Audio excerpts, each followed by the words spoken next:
just more or less a continuation of the annual meeting last year. So basically the first few pages just, kind of a comparison of income and expenses. The red is the expenses, the green is the income. And you can see there's a year that we've had more income than expenses, and it's basically that simple. When you take in more money, you have a profit. When you don't, you lose money. So there's not a lot you can do when people don't pay, and you don't take in what you anticipate. You can do collections, but collections also cost money, so you can pursue those to a point where you end up spending more than what the debt is. But we have been successful. Lots of collections, and that's why this year we actually had extra money to do some of the projects like we did the pool. We did collect on one of the seriously delinquent homeowners, so we had some extra money. That's just, a basic concept. You anticipate how much money you're going to have, you take it in or you don't. And if you don't take it in and you have more expenses, then you spend more than what you have, and you end up with, a lot of things come up that are not anticipated. Lawyers' fees? Lawyers' fees. And this one is basically just a trend of our checking account is the purple line, the black line is the reserve account, and the top one is the combined. So, as you can see, for the most part, the checking account kind of goes up and down because that's what a checking account really does. You spend it or you don't. The reserve's, saving and increasing until you do a project and you spend it. Right now, we've actually been trending up for the last several years, with one exception in the year 2008, when the economy pretty much took a dive. A lot of people stopped paying, plus we had 15 or more foreclosures. I believe it was out of all the units.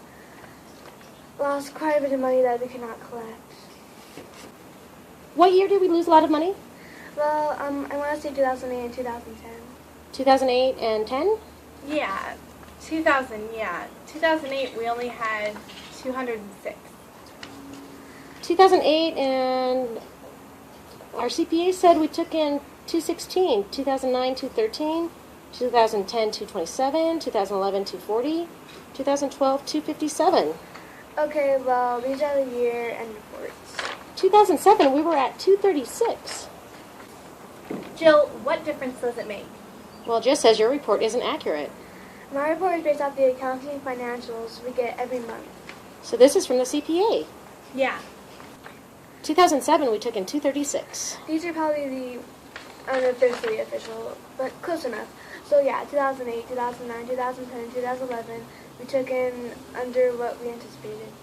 The good news is that in 2013 we spent $88,000 on repairs and miscellaneous repairs and upgrades in our complex.